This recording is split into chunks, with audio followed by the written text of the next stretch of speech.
अस्सलाम वालेकुम, खुशामदीद और वेलकम टू animalia.pk। मैं हूं आपका भाई डॉक्टर फुरकान। आज एक बहुत ही इंपॉर्टेंट टॉपिक के बारे में डिस्कस करेंगे।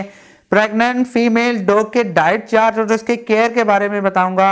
वीक बाय वीक मैं आज आपसे डिस्कस करूंगा, डिटेल से डिस्कस करेंगे। उससे पहले प्लीज चैनल सब्सक्राइब कीजिए, बेल आइकन दबा दीजिएगा ताकि आपको पेट से रिलेटेड, हेल्थ इश्यूज से रिलेटेड, डिजीज मैनेजमेंट से रिलेटेड आपको वीडियोस मिलते रहें। चलें आइए शुरू करते हैं।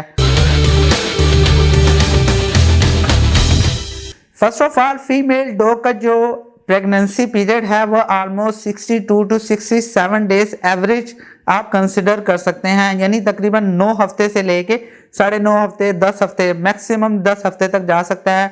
मैंने अपने एक्सपीरियंस में ऑलमोस्ट 69 डेज पे एक डिलीवरी देखी है।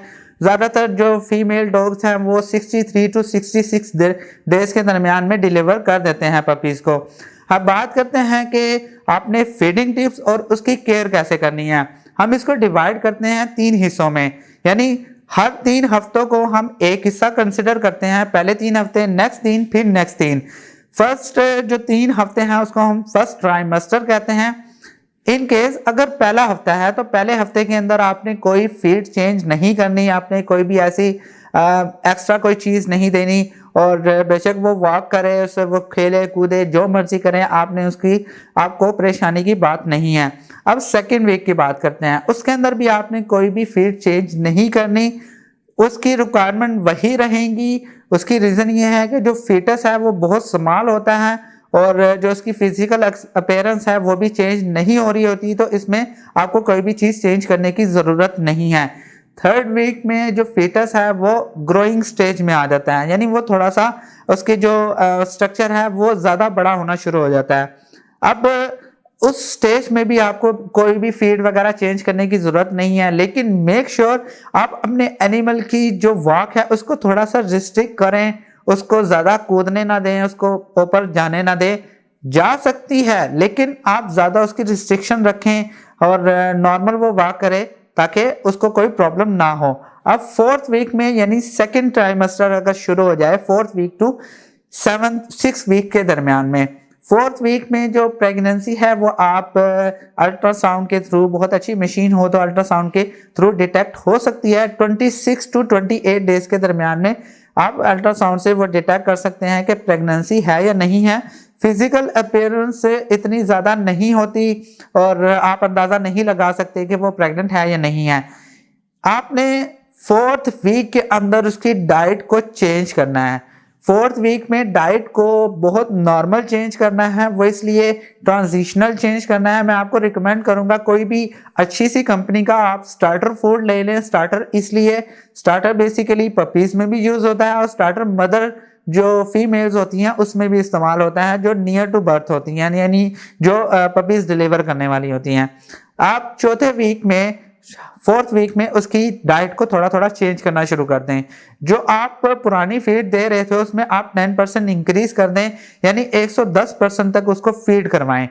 नेक्स्ट 5th वीक की बात करते हैं कि उसकी फीड को ऑलमोस्ट 120% तक बढ़ा दें, यानी 20% उसकी कैलोरीज को बढ़ा दें।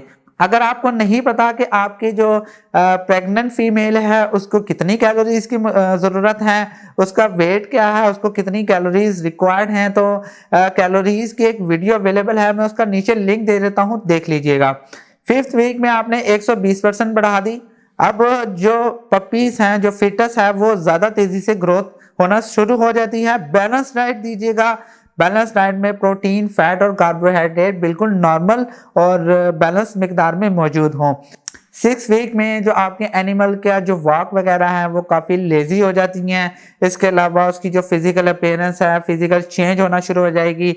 आप उसके निपल्स को देखेंगे तो वो थोड़े से लटकना शुरू हो जाएंगे, आपको महसूस होगा कि हमारी फीमेल डॉग प्रेग्नेंट है। इसके अलावा 6 वीक में आपने उसकी जो फीड है उसको 130% यानी 30% इंक्रीज कर देना है, यानी 1000 है तो आपने 1300 कैलोरीज देनी है।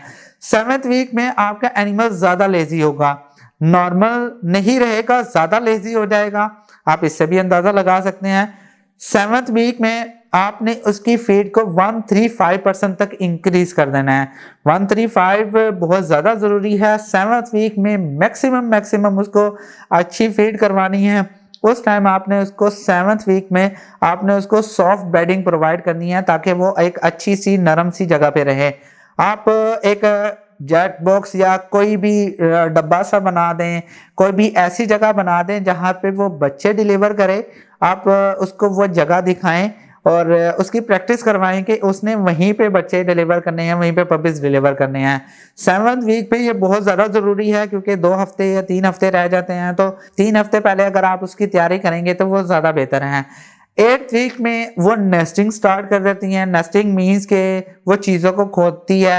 अगर वो मट्टी वाली जगह पे है तो वो चीज़ों को खोदना शुरू कर देगी। आप इससे भी अंदाज़ा लगा सकते हैं कि वो नियर टू बर्थ है, वो पपीज़ को डिलीवर करने वाली है। इस दरमियान में भी उसकी जो एपिटाइट है, खुराक है, वो कम हो जाती है, एनिमल लेजी हो जाता है और आपने उस टाइम जो उसकी फीड है वो 145% तक इंक्रीज कर देनी है। यानी 1000 है तो आपने उसको 1450 तक आपने उसको फीड करवाना है। नेक्स्ट है 9th वीक, जो कि ऑलमोस्ट बर्थ वाला वीक होता है, जब फीमेल डॉग ने बर्थ देने होता है पपीज को। उस टाइम आपने उसको ज़्यादा क्वांटिटी में फैट प्रोवाइड करनी है। फैट बेसिकली उसमें जो एनर्जी सोर्स होता है वो ज़्यादा होता है।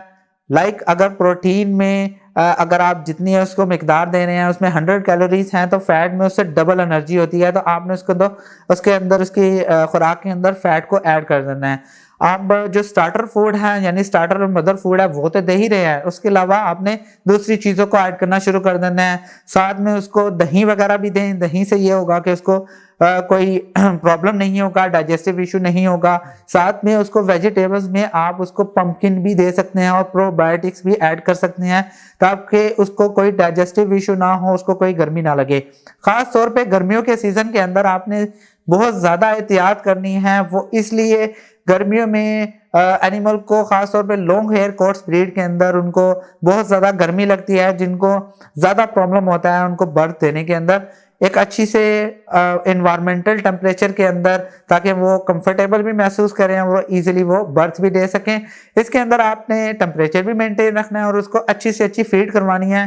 मैं आपको रिकमेंड करूंगा कि आप कैलोरीज वाली वीडियो जरूर देख लीजिएगा ताकि आपको पता चल सके जितने उसके पपीज होंगे उसके मुताबिक उसकी कैलोरीज निकाल के, जो कि कैलोरीज वाली वीडियो में मैंने आपको बताया था, उसके मुताबिक आप उसको फीड करवाते रहें।